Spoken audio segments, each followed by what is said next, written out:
Hi all, welcome back to my YouTube channel. അപ്പം ഞാൻ ഇന്നൊരു ഗെറ്റ് റെഡി വിത്ത് മീ ആണ് കാണിക്കുന്നത്. ഫസ്റ്റ് ഞാൻ അപ്ലൈ ചെയ്യാൻ പോകുന്നത് ഒരു ആക്നെ പ്രിവെന്റിംഗ് ഓയിൽമെന്റ് ആണ്. അപ്പോൾ ഈ ഓയിൽമെന്റ് ബേസിൽ അപ്ലൈ ചെയ്തതിന് ശേഷം സ്കിൻ കെയർ പ്രോഡക്ട്സ് യൂസ് ചെയ്യുന്നതുകൊണ്ട് പ്രശ്നമൊന്നുമില്ല. അപ്പോൾ ഫസ്റ്റ് ഞാൻ അത് അപ്ലൈ ചെയ്യുവാണ്, കാരണം എനിക്കൊരു പിമ്പിൾസ് ടെൻഡൻസി കാണിക്കുന്നുണ്ട്.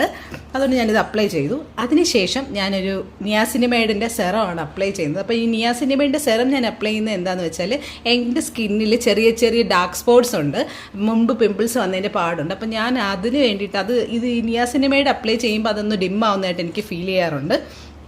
അപ്പോൾ ഞാൻ നിയാസിനിമൈഡ് അപ്ലൈ ചെയ്തു. ഞാനിത് മസാജ് ചെയ്യാറില്ല, ജസ്റ്റ് ഒന്ന് ടാപ്പ് ചെയ്ത് കൊടുക്കാറേ ഉള്ളൂ. കാരണം എന്താണെന്ന് വെച്ചാൽ എനിക്ക് മസാജ് ചെയ്താൽ പെട്ടെന്ന് പിമ്പിൾസ് വരും. അത് ഞാൻ ജസ്റ്റ് ഒന്ന് ടാപ്പ് ചെയ്ത് കൊടുക്കുന്നേ ഉള്ളൂ. അത് കഴിഞ്ഞ് ഞാൻ അപ്ലൈ ചെയ്യുന്നത് ഒരു മോയ്സ്ചറൈസറാണ്. എനിക്കൊരു ജെൽ ബേസ്ഡ് ആയിട്ടുള്ള മോയ്സ്ചറൈസറാണ് യൂസ് ചെയ്തത്. ഞാനിത് ഒരുപാട് നാളായിട്ട് യൂസ് ചെയ്യുന്ന ഒരു മോയ്സ്ചറൈസറാണ്. അതിൻ്റെ മെയിൻ കാര്യം എന്ന് പറയുന്നത് പെട്ടെന്ന് തന്നെ നമ്മുടെ സ്കിന്നിൽ അബ്സോർബ് ആവും. പിന്നെ ഒരു ക്രീമി എഫക്റ്റ് അല്ല ഇതൊരു ജെൽ ബേസ്ഡ് ആണ്, ഒരു വാട്ടറി ഫോമാണ്. അതുകൊണ്ട് തന്നെ നമ്മുടെ സ്കിൻ നല്ല എലഗൻ്റ് ആയിട്ട് തന്നെ നിന്നോളും ആ മോയ്സ്ചറൈസർ അപ്ലൈ ചെയ്യുമ്പോൾ. ഞാൻ അപ്ലൈ ചെയ്യാൻ പോകുന്നത് സൺസ്ക്രീനാണ്. എൻ്റെ one of my best favourite സൺസ്ക്രീനാണ് ഞാൻ യൂസ് ചെയ്യുന്നത്.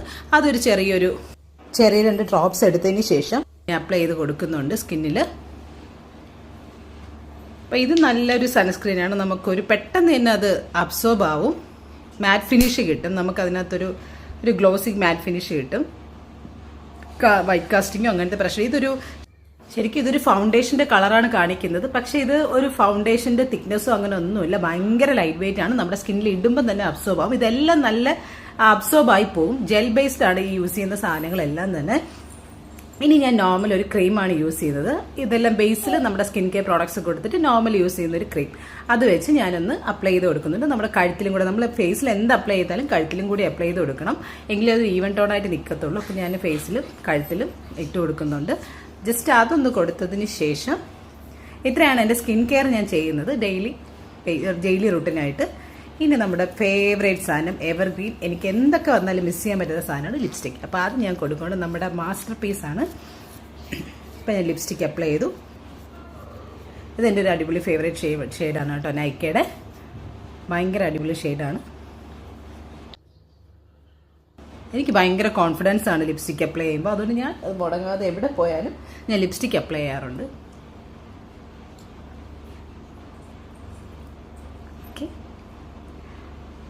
ഇനി അടുത്തത് കാജൽ എഴുതി കൊടുക്കുവാണ്. ഇത് റെനയുടെ കാജലാണ്. ശരിക്കും നമുക്ക് നല്ലൊരു ബോൾഡ് ലുക്ക് തരാൻ പറ്റിയൊരു കാജലാണിത്. അപ്പം ഐ മേക്കപ്പ് കഴിഞ്ഞു. കുഞ്ഞിപ്പൊട്ട് വെച്ചു.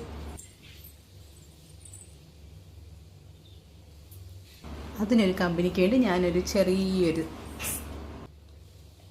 സ്റ്റോൺ പൊട്ടും കൂടി വെക്കുവാണേ.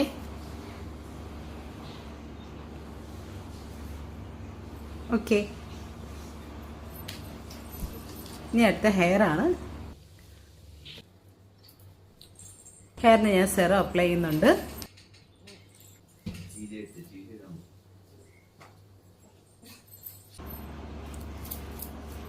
ഈ ഹെയർ സെറം അപ്ലൈ ചെയ്യുമ്പോൾ തന്നെ നമ്മുടെ ഹെയറൊക്കെ ഒന്ന് സ്മൂത്തായി ഒരു ഷൈനി എഫക്റ്റ് വരും.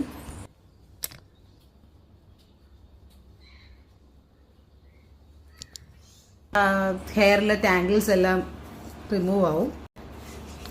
പിന്നെ ഹെയർ ട്രീറ്റ്മെൻ്റ് ഒക്കെ ചെയ്തിട്ടുള്ളത് കൊണ്ട് തന്നെ ഞാൻ സെറംസ് മുടങ്ങാതെ യൂസ് ചെയ്യാറുണ്ട്. അപ്പോൾ ഇതാണ് വിത്തൗട്ട് മേക്കപ്പ് എൻ്റെ ഡെയിലി സ്കിൻ കെയർ റൂട്ടീൻ. അപ്പോൾ ഇഷ്ടപ്പെട്ടെങ്കിൽ എല്ലാവരും ലൈക്ക് ചെയ്യണം. Thank you for watching. അടുത്ത വീഡിയോയിൽ കാണാം. Tata, bye bye.